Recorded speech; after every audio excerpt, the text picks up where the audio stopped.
So, what is the state of health in the United States when it comes to heart disease? As you can see, 82 million Americans have heart disease. 82 million.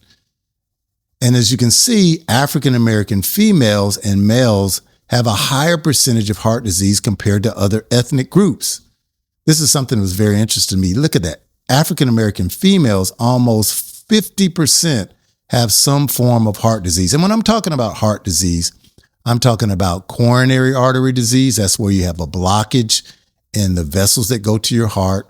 Congestive heart failure. That's where the heart doesn't pump as well as it should. Those are an example of heart disease.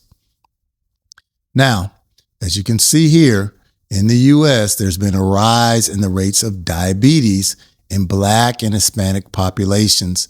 And unfortunately, African Americans have the highest rates of diabetes in the United States.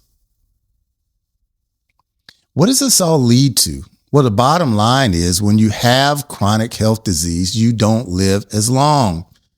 So in our country, Asians have the highest life expectancy. It's around 84 years. However, African Americans are at about 70 years. So we're almost a difference of 14 years of life expectancy. And we know this is because of that higher burden of heart disease and other chronic diseases. So what causes, or what are some of the underlying causes of chronic disease? There's two simple things in my research that really drive chronic disease: chronic inflammation and chronic stress. So for the rest of this presentation, we're going to focus on those two things: chronic inflammation and chronic stress. So what is chronic inflammation? So the way to think about it is if you're out in your yard and say you're mowing the yard and you cut your arm accidentally, what happens? You start to bleed. But over time, that bleeding stops spontaneously, and over a week or so, that cut heals on its own. The reason that is that your body naturally has markers in it. It has components in it that will naturally heal your body. There are a lot of fancy names for it, but it's called inflammation. You get redness around that wound. There's clots that go to that wound, and it heals. That's acute inflammation. But when someone has chronic inflammation, this refers to your body's process of fighting against things that harm it. All right. When it's chronic, your body constantly is in a state of inflammation. This response includes the release of antibodies and proteins that increase blood flow to that damaged area, but it lasts weeks instead of a few days. As you can see here, chronic inflammation happens when this response lingers, and it can cause a variety of health issues. People who have chronic inflammation have higher rates of diabetes. They have higher rates of arthritis. Alzheimer's disease is linked to chronic inflammation. Breast, lung cancers are related to it. Certain eye disorders, joint pain, asthma, allergies. I think you get the point. Chronic inflammation drives a lot of the diseases that people deal with in their life. So, interestingly enough, a couple of decades ago, researchers identified higher levels of inflammation in the bodies of people with type 2 diabetes. If you are diabetic, I almost promise you are dealing with chronic inflammation. Even if you don't know it, you probably have it. So the bottom line is that excess body fat that's related to diabetes can cause that chronic inflammation to be at low levels, and that can cause something called insulin resistance. That's where your body doesn't use the sugars it needs as well as it should, and it also causes you to have higher levels of insulin and blood sugars in your body. All right, so we talked a little bit about inflammation. Let's talk about chronic stress. Remember I said the two main culprits to chronic disease are chronic inflammation and chronic stress. And you can see the definition here. Stress is a biological response to demanding situations. We've all been in demanding situations. And the primary hormone that's released when stress is around is cortisol. All right. Cortisol and adrenaline, these hormones will cause your body to get into what's called a fight or flight response. Some people will have chronic stress related to their jobs, financial difficulties, challenging relationships. These are all stressors that drive that cortisol response that increases the risk of a chronic disease. Now, growing up in my neighborhood, there were dogs around, and there was this one dog that nobody liked to go by the house. It's a mean dog, a German Shepherd.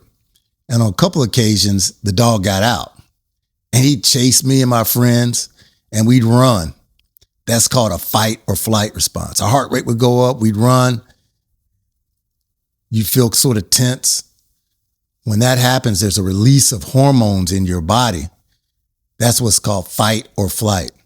But it only usually lasts, a couple of minutes or so?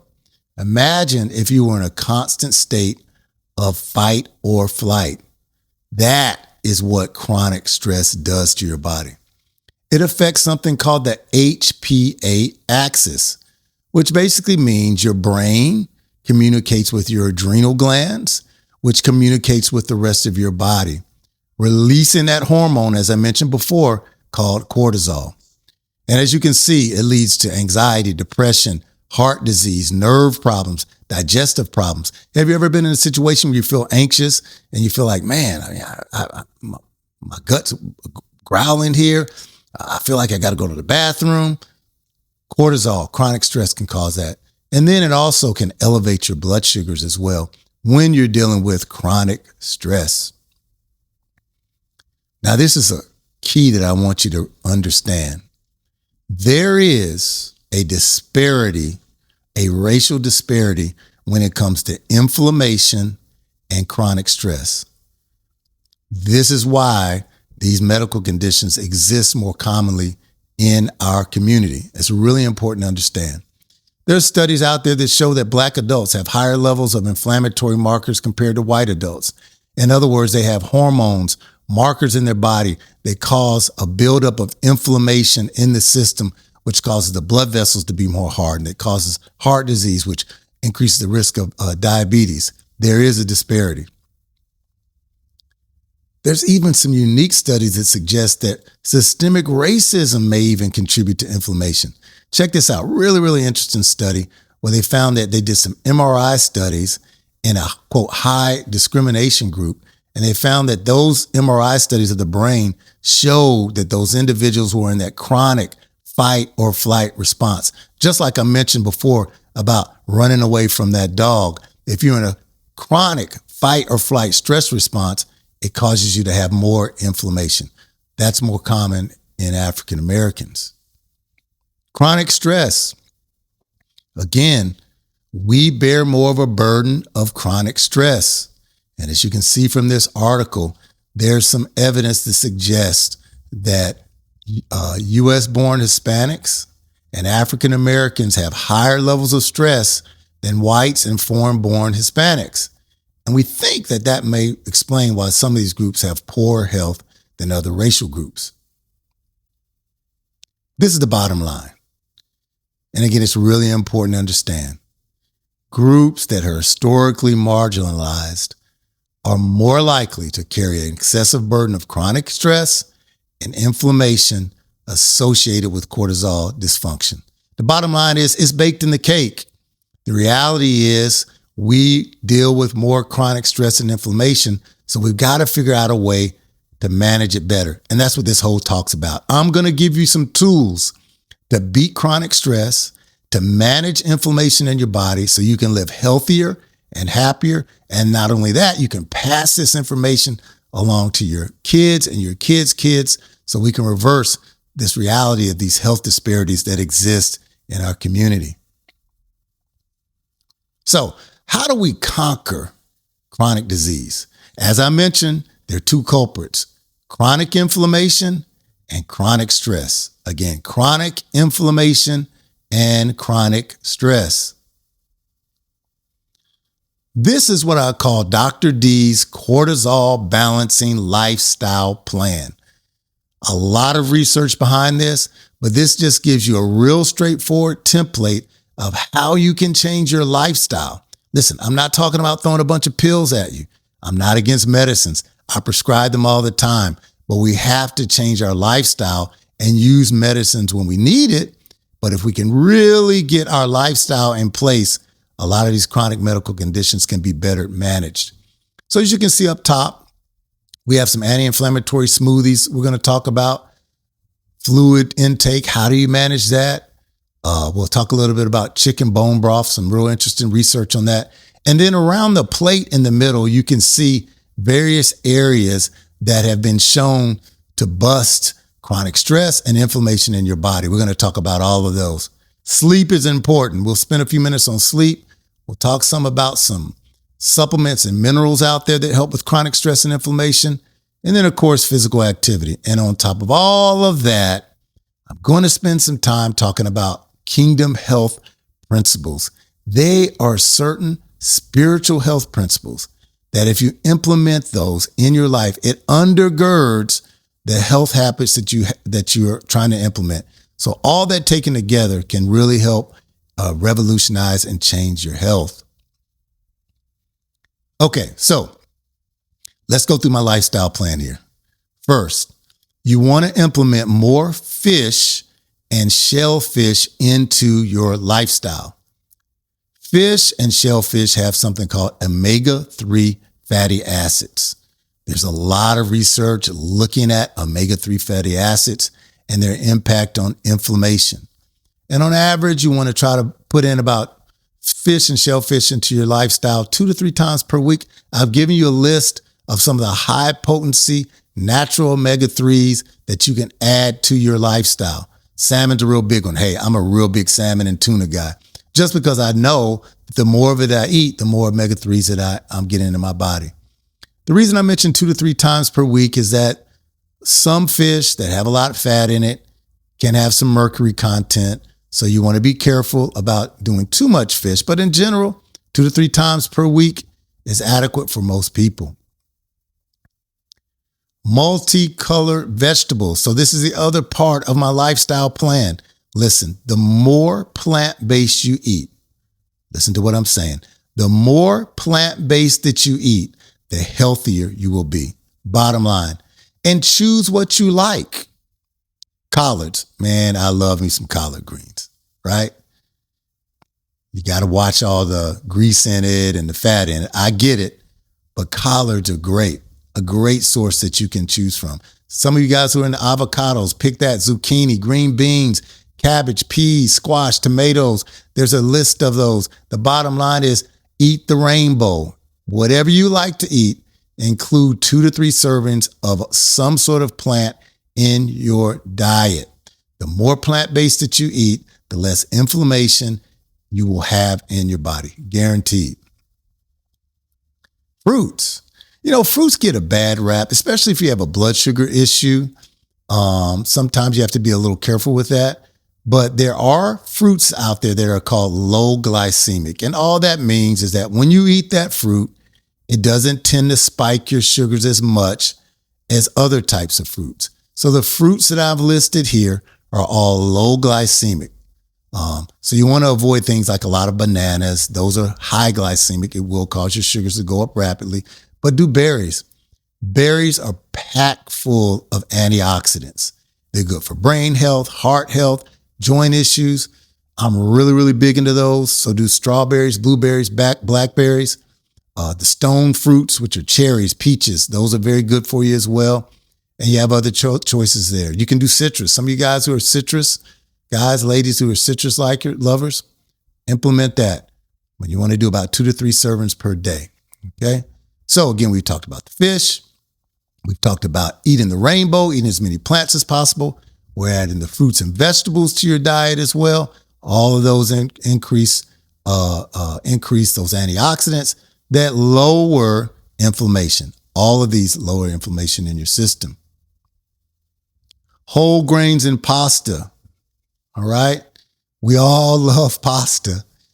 but we want to get the right types of grains and pasta in our diets. The refined pastas tend to spike your blood sugars. So the more whole grain you have in it, the better. Quinoa is good. Wild rice, Ezekiel bread, which you can actually get at most of your local establishments and grocery stores. It'll be in the frozen section because it actually is frozen. And then when you use it, you have to warm it up. But Ezekiel bread is great, full of grains and pasta. So you want to do 3 to 4 servings of those per day. Healthy fats. Not all fat is bad. We need fat for our brain health, right? So if you like fried stuff, you like fried fish. I love fried fish. Cook it with extra virgin olive oil. There are healthy oils in the extra virgin olive oil that actually can contribute to decreasing inflammation. So it's not like you can't fry, but you want to limit it and use the right types of oils. Plus, you got the air fryer out there now. You can learn how to use that. That's another option for you guys who want to do something fried. You're also going to get healthy fats from nuts. There's a list here of a lot of different nuts that help with that. This is a great way to get snacks into your lifestyle. If you're a big snacker like myself, I love to snack. So I have pistachios with me in my office so I can snack on those. Try to stay away from some of those candy bars and things that we shouldn't be eating that actually increase inflammation in your body, by the way, a lot of those processed foods. So you can just have those with you and use them as a healthy snack. Check it out. 5 times a day, every day, 5 servings per day. Add more of those to your diet and it will decrease inflammation. Now, we're all busy. I get it. I'm very busy as well. So we all know we are going to eat out. We want to limit fast food and processed foods. But if you do eat out, you got to be really diligent of what you eat and where you eat. So I've just listed some local restaurants that we're all familiar with that have healthier options on their menu.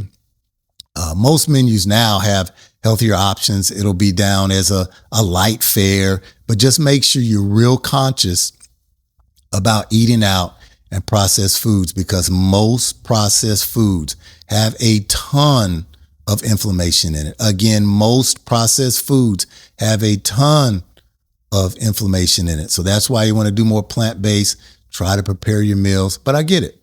If you need to eat out, make wise decisions. So sweets, gotta love them. Nothing like getting a good sweet after a good meal, right? You want to use those sparingly. Dark chocolate is an excellent source of a sweet that is good for your health. Dark chocolate. And I included a web link here of some good anti-inflammatory desserts. If you guys are really big into cooking some desserts, check it out. Check that link out. And there's a lot of good recipes there. But again, you want to limit your sweets. Whole grains. Again, I want to kind of reiterate this with the whole grains and the pasta. As you can see, I mentioned the oats, the quinoa, the wild rice. There's a whole grain spaghetti that's out there by a company called Barilla.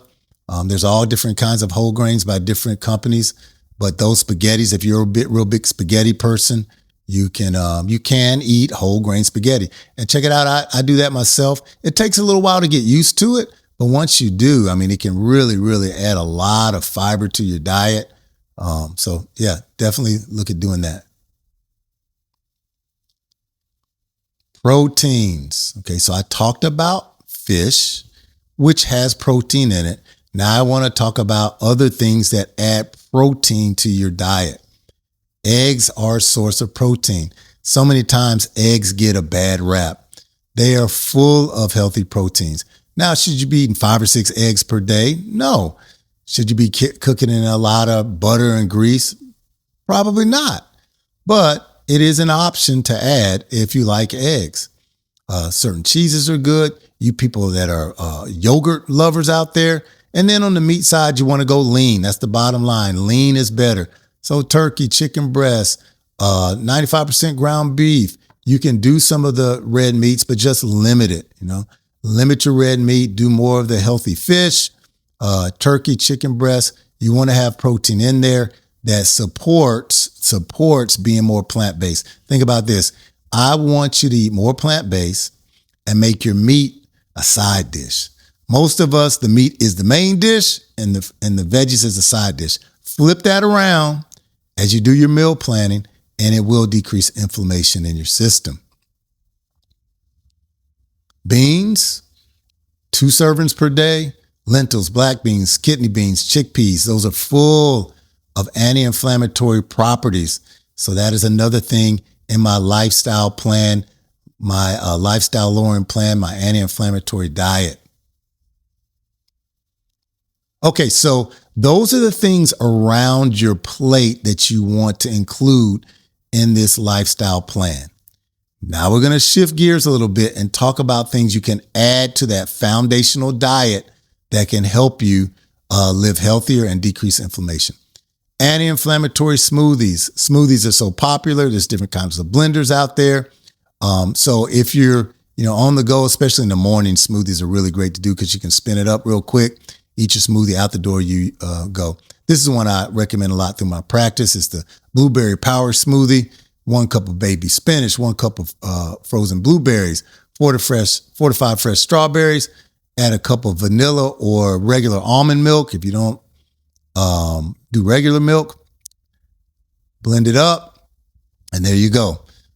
This definitely helps with keeping inflammation out of your body, and it gives you a little boost in the morning as well. I do these smoothies every once in a while. There's some additional recipes with the link there that you see that will allow you to get other smoothie ideas. Now, one thing I want to say about smoothies that are very important, especially if you have diabetes, you have to be careful about increasing too much sugar in your smoothie. So you notice I don't have bananas in this power smoothie. So you got to watch the bananas. You got to watch a lot of pineapple. So sort of experiment and see what works for you, especially if you already have blood sugar issues, or you want to go with the lower glycemic index fruits in your smoothies. The other thing that's important is include some sort of base in there, meaning spinach, kale. That kind of helps balance out the blood sugar spikes that can occur with it. So I always like to add spinach to my smoothies. Not only is it healthy for you, not only is it anti-inflammatory, but it's good for your overall health. So kick in some smoothies there to your lifestyle plan. Selected fluids. Selected fluids. Real important to understand here, guys. Avoid sugary drinks. You have to be real deliberate when you're thinking about an anti-inflammatory diet about sugary drinks. I had a patient of mine who loved Cokes, just loved them, and probably drank about 3 or 4 per day. Was having a lot of joint pain. They're diabetic. They had blood sugars running in the 400 to 500s. And I said, hey, why don't you just cut back on all the sugar in your Cokes? Drink more water, use some other alternatives. And that's what they did. Within 30 days, their blood sugars were much better. They weren't spiking the blood sugars. Their joint pain improved. So you got to watch for those sugary drinks. The bottom line is this: water, water, water, water. Your body is primarily made of water. You have to replenish the water that you lose day in and day out. And you can see here my recommendations on how much water you should drink. But if you're not really sure, this is what you got to keep in mind. When you pee, when you urinate, if your urine is clear, if it's very light yellow, you are hydrated. If your urine looks like syrup, you are not hydrated. You need to drink more water. That flushes your body out, keeps inflammation down in your system. If you're a real big tea person, there's a lot of anti-inflammatory teas that are out there. Green tea, peppermint tea, yerba mate tea, ginger tea. It's very, very good for decreasing inflammation. One tip I would give you, though, is to sweeten your tea with monk fruit. Again, it's a healthier fruit rather than putting sugar in it, because you don't want to spike your sugars, as I mentioned before. So brew up that tea, use some monk fruit. You can get it at your grocery store. You can buy it online. It's a little bit sweeter than regular sugar, so you don't have to use as much, but it's a better and healthier option for you. It literally has no carbs in it. Monk fruit. All right, let's talk about bone broth. Bone broth. A lot of studies showing that chicken bone broth has components in it that promotes relaxation and restorative sleep. So for you individuals who have sleep issues, and we'll talk a little bit later about sleep, you may want to think about adding bone broth to your lifestyle. It also helps with better hydration, okay? In addition, it reduces inflammation in your system because it has a lot of amino acids in it. Bone broth even can help you a little bit with weight management. It's not a weight management pill, but it has a lot of protein. That protein can help with helping you feel fuller longer so you don't overeat. So again, bone broth, chicken bone broth has a ton of benefits in addition to decreasing inflammation. All right, now let's switch gears here and talk about some other important things we don't always think about when it comes to inflammation in our health. This is very important. If there's one thing I would tell you, you have to really make sure you get a hold of is your sleep. We are a sleep-deprived society. 2, 3, 4 hours of sleep. Sometimes people think, oh, that's adequate. It's not adequate. There's a lot of studies that show that you need to shoot for about 7 hours of good sleep per night, okay? Sleep restores your body. Sleep causes your cortisol levels to be regulated better. And so that's why it's really important. Don't think that you can get away with having bad sleep and keep inflammation down. It won't happen. You can eat plants, you can eat fruits and vegetables, but if you're not sleeping adequately, you won't feel better. You'll have higher levels of stress. You'll have higher levels of inflammation. So it's very, very important to sleep. Another thing to keep in mind is a real common problem. It's called obstructive sleep apnea. So if you're one of those people who you wake up in the middle of the night, you may hear yourself snoring, or maybe you sleep that 7 hours and you still don't feel good. You say, man, I've slept 7, 8 hours. I still feel very tired. Maybe you get up and after 4 or 5 hours of getting up, you feel like, man, I've got to get a nap. I feel so tired. Or you may be one of those people who always have to have a nap, especially if you're overweight, if you're obese. You may want to get checked out with a sleep study to make sure you don't have obstructive sleep apnea, because that condition can throw off that HPA axis that I mentioned earlier. It can completely throw it off. It can cause your cortisol levels to be high.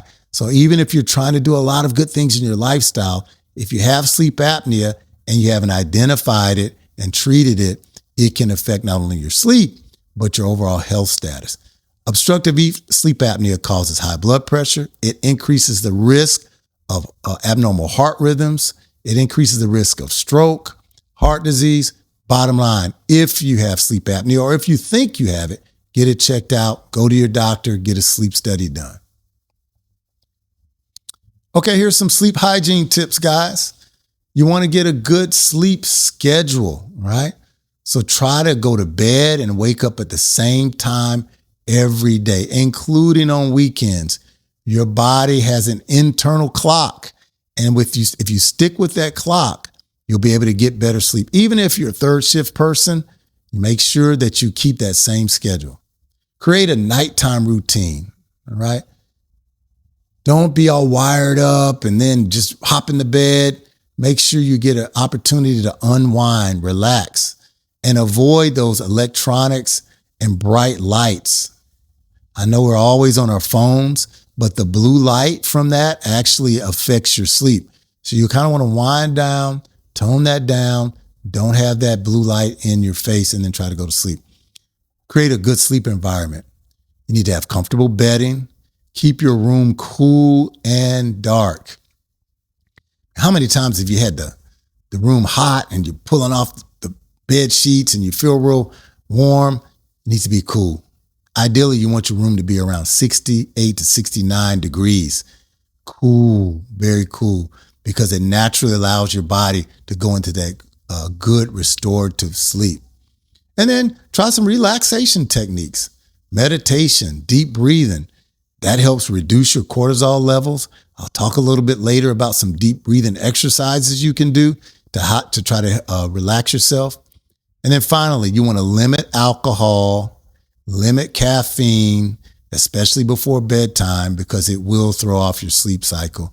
And finally, as we just talked about, eat a balanced diet. These are some good things for sleep hygiene. I bring this up because oftentimes in my practice, I'll have patients who say, "Doc, man, I can't sleep. I need a pill.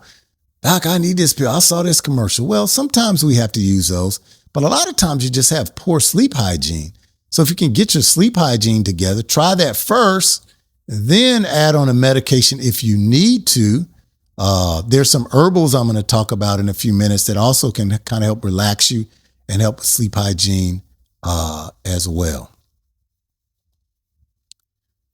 Supplements and herbals, they're all out there. There are different kinds that are available. These are the ones that are helpful for inflammation. B12 and B5 are good vitamins that can help with inflammation. There's a company called Thorne Research. I have a lot of my patients use their products. They're a very good company. They make excellent products. Vitamin D, that's also important for inflammation. There's studies that show that 80% of African American men are vitamin D deficient. A lot of studies on vitamin D. So African Americans tend to have lower levels of vitamin D, which lead to a variety of illnesses. So again, get a blood test on vitamin D. Again, most people, African Americans, you're vitamin D deficient. You need to get that in your system for anti-inflammatory effects and overall health. Omega-3 fatty acids, we talked a little bit about those in fish, which obviously you want to get that through fish. But if you're not a fish person, you can get it through a supplement to help with that. And then ashwagandha and ginseng are other supplements that are good for inflammation and chronic stress. I want to talk a little bit about ashwagandha, a really interesting herbal product. And there's a study that looked at people who took it regularly, and it basically, bottom line, it significantly lowered their cortisol levels compared to those who didn't. So I'm a real big proponent of ashwagandha. It is real good for taking the edge off of things, especially if you have a high stress job. You take it in the evening, about an hour or so before you go to bed. It kind of helps you relax and go to sleep, especially if you're one of those individuals who deal with chronic stress. And as I mentioned, most African Americans do. Gaia Herbs is a product that I use. There's a lot of good ones that are out there that help with chronic stress. Just follow the directions on the bottle. But again, usually you can do a dose in the evening. And if it doesn't make you too sleepy, you can do a morning and evening dose. Of course, with everything, you want to make sure you get this checked out with your doctor. Not everything that's herbal is safe. Time and time again, I'll have patients that'll come to me and they're doing an herbal. They haven't checked out if it interacts with their medications. I encourage you, make sure that you know that it's safe for you to take. In general, most people tolerate it well. Very few people have side effects from it. You can see some of the side effects there, but in general, it's safe as long as you make sure it doesn't interact with your other medications. And as I mentioned before, omega-3s, you want to get plenty of omega-3s into your diet, okay? Thorne Research makes a great super EPA omega-3 supplement. You can go online and purchase it, but you want to get a high daily dose of those omega-3s, especially if you're not a big fish or seafood person. Include that into your lifestyle as well. Again, this is my lifestyle plan. All right, side effects. Mainly with omega-3s, it's just a fishy taste in your mouth. If you put the product in the refrigerator, right, usually that'll help some with the fishy taste and the fishy breath. So just a tip there, refrigerate your omega-3 supplements because it can help with some of those side effects. Ginseng. Ginseng is called an adaptogen. In other words, it helps your body fight stress. It helps your body fight inflammation, all right? So as you can see, there's an 8-week study that showed that Korean red ginseng supplements reduced cortisol production in men who had stress. So as I mentioned before, if you're in that high stress job, if you're dealing with chronic stress, add some ginseng to your lifestyle and see how it works for you. I want to talk a little bit about physical activity, because a lot of times when patients that I've dealt with have chronic health issues, we want to get out there and hit the gym. So they're like, doc, I hadn't worked out in many, many years. I got to hit the gym and it's going to help me to lose weight. And there are benefits to physical activity. But the way I view physical activity is, one, you want to get a good foundation on what you're eating. All right. Especially if you want to lose weight, you can't run off all of the weight. You have to eat right. Again, according to the lifestyle plan I just showed you, and then add on the physical activity. So for most people, you want to do low to moderate exercise. Sometimes if you're exercising too intense, it actually can increase your cortisol levels. All right. You also don't want to exercise within an hour of going to sleep, because that throws off your cortisol levels. So for most of us out there, and again, if you're a gym rat, that's what you do, great. But for most of us, you're talking about getting a walking program in. You're talking about doing a band program. You guys know what the bands are. You're pulling the bands to strengthen yourself, or chair exercises if you have mobility issues. Something that's moderate, low, that you try to aim for about a half an hour, 3 to 4 times per week. If you've not exercised in a while, start off doing 15 minutes once a week. Work your way up to that. I have a e-workbook that I've released that kind of helps you with goal settings, exercises, because you want to start slow with all of this to set the goals that you need to be successful. So again, include the physical activity, but you only have to do low to moderate to really help to balance out those cortisol levels. Oh, this is a great one. Chronic stress management. So when I was in residency, which as you can imagine is high stress, we didn't get a lot of sleep, but there would be times where you felt just totally overwhelmed with all the responsibilities that you had. And so I learned this technique of diaphragmatic breathing that a psychologist at my program taught me. It's real basic. Basically, it's called belly breathing. And you see the steps there. You want to sit or lie down. And you can do this when you're sitting, no one would know. Place your hand on your belly. Place your hand on your chest. Concentrate on breathing where your belly moves up and down.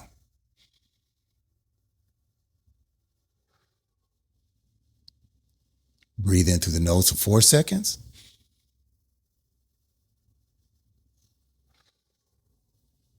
Breathe out through your mouth.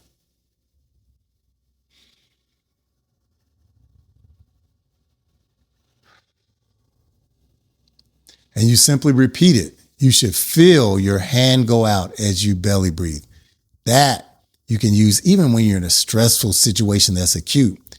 Go to a quiet space. Try some of the diaphragmatic breathing. Make it a regular part of what you do and see what the results are. Last section here that I'm really excited about. Remember, I mentioned in my lifestyle plan, we have how you eat. We add some other things to it, but it's undergirded by what I call kingdom health principles. Kingdom health principles. And the first principle is this: embrace your faith. Embrace your faith. There are studies that show that people who have faith, people who are able to release things to the Lord, are much more less likely to have inflammation in your system and able to deal with chronic stress. And I gave you some scriptural references there. Here's another principle here. Kingdom health principle number 1, attend church regularly. With all the things that are out there, especially after COVID, a lot of times people felt worried about going to church, going in environments where there are large groups. But there's studies that show that if you attend church regularly, check it out, Those who attend church regularly live on average 4 to 6 years longer than those who have no religious affiliation. All right. So attending church regularly is good for your health. It decreases inflammation. It allows you to reduce stress in your system. I can't tell you how many times I've gone to a church service and felt burdened down by some sort of issue. And during that process of worship, I was able to release that. I literally felt the stress melt away from my body. But that was because I was in the place where I needed to be. So again, Kingdom Health Principle number 1, attend church regularly. You'll live longer. As I mentioned here, you can see the data according to the study. Middle-aged individuals, both men and women who attend church or other houses of worship, reduce their risk of mortality by 55%. You're less likely to die early just by attending a religious service regularly. Make it a part of your life. And I'm not talking about streaming, guys. I'm talking about being in that space is where these studies said you have the benefit. Being in that environment, it makes a huge difference. Kingdom principle number 2. This is a big one. Walk in forgiveness. So there's a story in Matthew 18 chapter. I'm going to just go through it real quickly. And I'm going to ask you a question. Do you walk in a 10,000 talent forgiveness or 1 denarii talent forgiveness? This is the bottom line. In that story, you had a guy, somebody owed him some money. 1 denarii, which is in our modern time is probably about the equivalent of 50 cents. This guy owed him some money, and he literally was choking this guy saying, "Give me my money, give me my money." He owed 10,000 talents, which in our modern times is several $1 million. So the individual who's forgiving for that $1 million versus that 50 cents, those are the individuals who are able to easily release things from their life. Now, you may be saying, "Now, come on, Doc. That's just a Bible story. Is there really anything to this?" There really is. There is scientific evidence that shows that acts of forgiveness can reap huge benefits in your health. People who forgive more have lower levels of anxiety, lower levels of depression, and lower levels of stress. There's science that backs this fact that we've known for thousands of years, that if you walk in forgiveness, you have less inflammation, less chronic stress. Principle number 2. Number 3, master biblical meditation. Look at this scripture here. This book of the law shall not depart from your mouth, but you shall meditate in it day and night, that you may observe to do according to all that's written in it. For then you will make your way prosperous, and then you will have good success. There's studies that show that when you meditate, your cortisol levels in your bloodstream go down. As you're meditating, those cortisol levels will improve. There's studies that show stress levels go down as you master meditation. Meaning, pick a scripture, think about it, think about how it applies to your life. Say it to yourself under your breath. That's what meditation is. It's almost a picture of a cow who's eating that curd and they keep chewing it. Spit it out. They'll get it back. I know that sounds nasty, but it's true. They'll chew it again. That is how we meditate. We think about those things. And as we meditate, it literally melts off that stress from our life, decreases that inflammation, and helps to balance the cortisol levels. So that's my lifestyle plan. I hope you implement it into your life. As I mentioned before, we've got an exciting e-workbook that you'll be able to take advantage of that will allow you to sit down, take the different pieces that I've given you, and start to implement it in your life. And listen, I know it's a lot of information, but you want to take one step at a time. As you go through the e-workbook, you'll go through a plan, and that's what you'll get as you go through the ebook. Here's a mnemonic here, the power mnemonic. You want to personalize your health vision. So as you go through the information I've given you, look at what applies to you, organize your efforts, meaning come up with 2 or 3 things you're going to do to implement in your life. This is not going to happen overnight. It may take you several weeks. Then you're going to work your plan.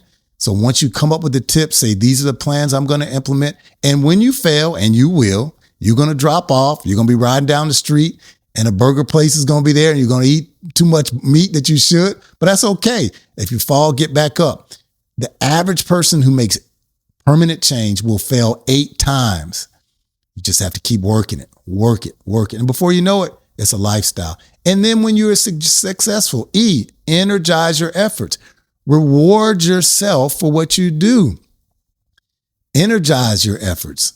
I don't know, maybe there's a trip you want to go on or because you're implementing the plan, whatever it may be. Maybe it's a favorite movie you want to watch and you say, hey, if I do well this week, I'm going to reward myself by going to that movie. You get it. Energize yourself. And then last, reflect on your successes. I challenge you, after 6 months of implementing this plan, reflect back at where you were. Maybe you were overweight. After 6 months, you may say, man, I lost 15 to 20 pounds working this plan. That allows you to encourage yourself to continue to make further changes. That's it, guys. I hope you enjoyed it. Again, hit that like button for more good information that I'm going to be sharing to help build our community, to make our community stronger, healthier, and more vibrant. God bless.